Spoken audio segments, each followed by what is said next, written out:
You guys are pushing for this narrative of ownership of assets, and you are in a very difficult time in the market. How does that work for you guys, or what is the engagement that you get? One quick thing. Web3 Gaming, the latest news, updates, and esports. Hosted by Sedano and Luis Buenaventura. This is YGG TV.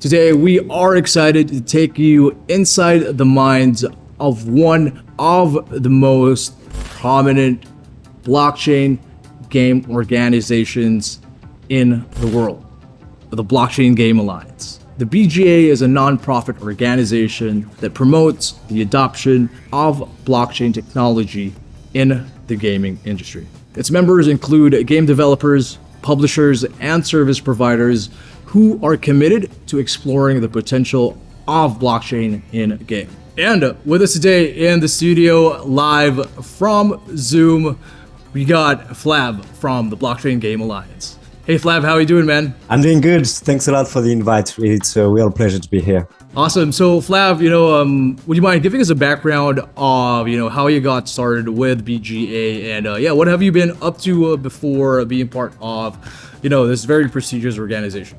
I'm Flav, the director of global development, and I'm managing the strategy of expanding the BGA all over the world. My main mission is obviously to bring a strong value proposition for our ecosystem of members and help the gaming industry to understand why they should consider blockchain technologies within their games. What are the programs that you guys, are most focused on in promoting the adoption of blockchain and Web3 games? The main thing that we do is we provide this open forum for individuals and companies to share knowledge, to collaborate, to create some standards together, to establish best practices.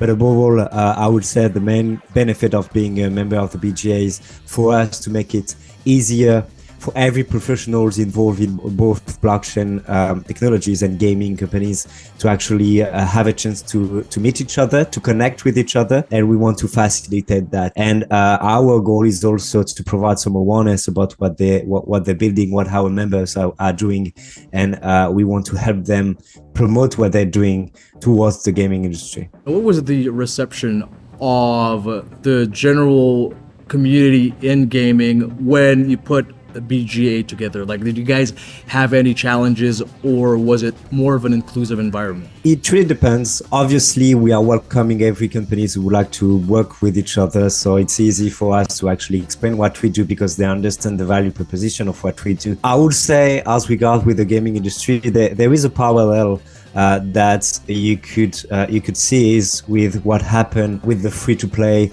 mobile gaming surge. First, you got a lot of backlash from the gaming industry saying that real gamers should only be playing on console and there cannot be a future with mobile gaming and casual gamers can't exist. And look now at the competition in the Apple Store and the Android Store in terms of how many games you could play. But trying to work with our members could be very easy because it's easy to start a conversation about what we try to do together. Obviously, our main focus is to educate the gaming industry and try to reach the traditional gaming industry to explain why blockchain should matter.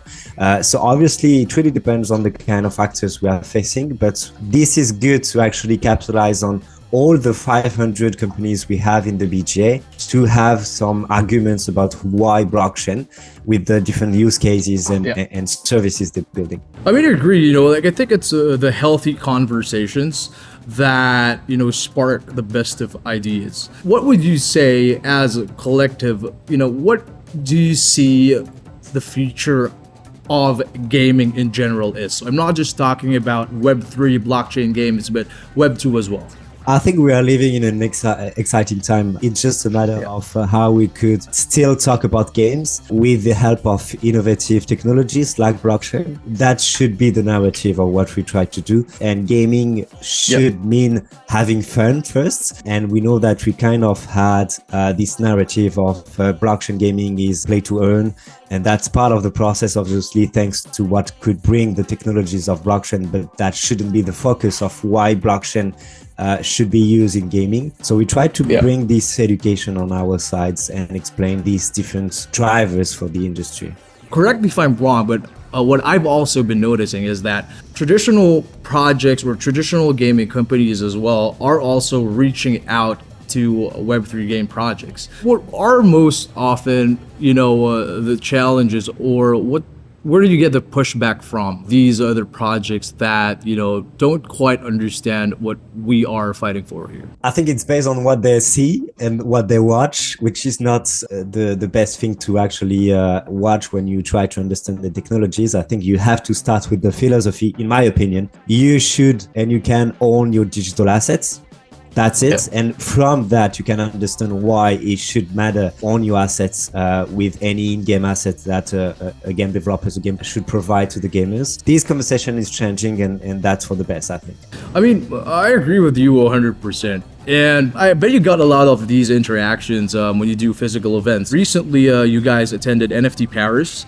And so what was the landscape like there? You guys are pushing for this narrative of ownership of assets, and you are in a very difficult time in the market. How does that work for you guys, or what is the engagement that you get? One quick thing related to your question as well, but obviously we try to educate ourselves with what we know, but the main thing is also on our side to listen to what the concerns of the traditional gaming ecosystem has in terms of why not blockchain, why blockchain. So it should be an open conversation and not just us saying that we know the truth and you should listen. An open conversation we should have with them, and that's actually what we do when we try to organize things around big convention, crypto convention, but gaming convention. And for NFT Paris, one of the big things that we do is we want to help blockchain game companies to show what they have to show, to showcase the games. We need to show that actually playing blockchain games, it is fun. And the only way to do that is actually to let everyone at NFT Paris to play the game. And we let our members to showcase their games and explain why they choose to integrate blockchain within the game. Then on the flip side of things, Flav, we also have the game developers. How I see it is they have a working model. They are very profitable, they have very strong IPs. What would be the conversation look like when the BGA sits down with people who have questions about why will I be decentralizing, tokenizing my project or a game that I already have a working model for? Like, if it's not broken, why fix it? I would disagree a little bit on that, because obviously when you have a strong IPs, it's always easier to actually capitalize on your IP and develop these IPs with games. Look at what's happening with Harry Potter and the excellent games I wish I could play right now, but I can't. It's good for a game publisher to capitalize on strong IPs like that. But when you see the ecosystem, the competition for mobile games specifically, but also for desktop, it's huge. Like it's hard for game developers to make a living. So it's not always easy to actually acquire players, even if you develop a very cool games, because the competition is here. With blockchain gaming, it's a little bit different. Like I feel like you want to develop a strong IPs because you can bring governance to your community. They can decide of what kind of features you would have in the game along the way. So that's kind of a different things. But in terms of the revenues of game developers with blockchain, I think that would change a lot to a lot of game developers. All right, so Flav, maybe my next question would be, what advice would you guys give to individuals or independent projects that would want to start building their Web3 games, but might have a bit of qualms about it?